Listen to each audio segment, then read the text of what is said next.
Hi everyone, I'm Lucas Vanhaelewyn, a PhD researcher from Ghent University, and it's a great honor to be here today with Professor Marc van Montagu for this interview on behalf of ASPB and Conviron.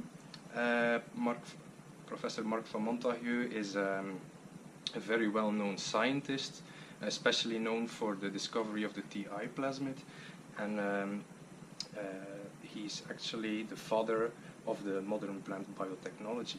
You have been strongly promoting GMO technology, so I can imagine this comes with challenges, especially criticism. How do you deal with criticism about GMO and what you work with? And what would you advise to young scientists how we should talk about our work towards the general public? An interesting question, because in our education we learn about science, but we don't learn about society, and we don't learn about the economics of the society. But it is difficult to explain it, because you cannot expect that people know science. We don't know the detail about nuclear science, we don't know about physics, we don't know about the plant. We also listen to our peers. So we have to learn to listen to society who wants explanations, and be able to talk to them, and not just say, oh, you are silly, you don't know science. We are as silly as all the others, because all the other science we also don't know. So what is the difference?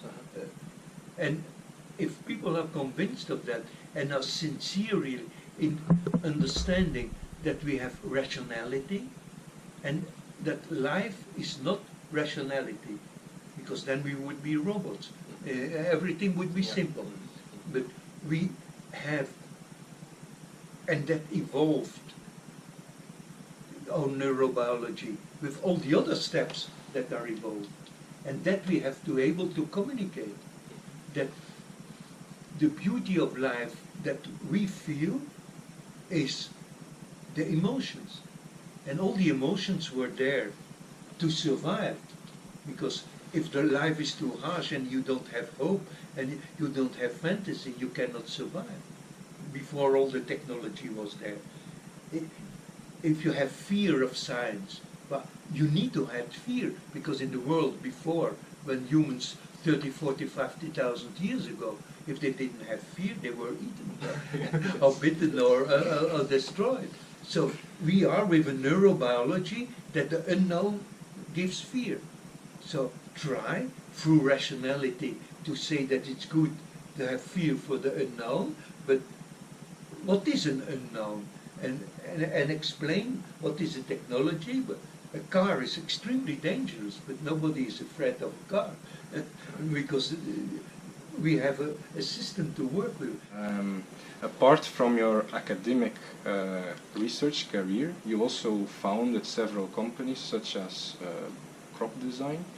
Are there any advices you can give to young entrepreneurs which would like to start a company, let's say biotech related? Well, we understand the economic world that we are in at the moment.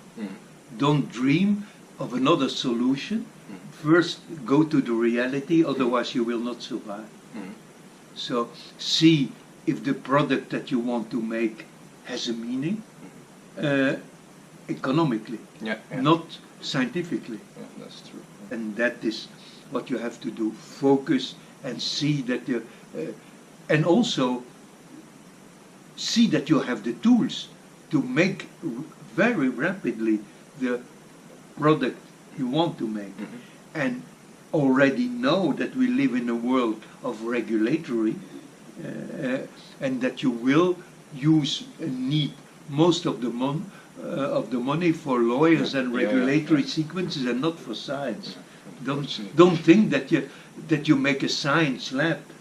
Making a product is completely different than doing science. And if you think you can enjoy that, do it. Otherwise, stay in science, because we need a lot of people also in science, although there you will not make money, you will have the pleasure of knowledge. And then a last question is about recent developments in Africa. What is your opinion about the new biotech law which has been passed in Uganda, which basically opens the door for GMO?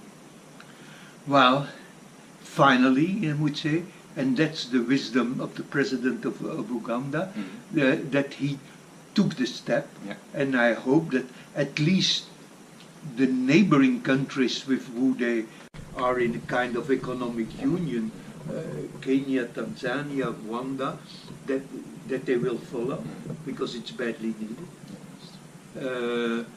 It's a real vision that all the arguments on fear are absolutely wrong, and a confidence in science that he shows each other, and we explain, and that's why we have an enormous responsibility of trying to explain.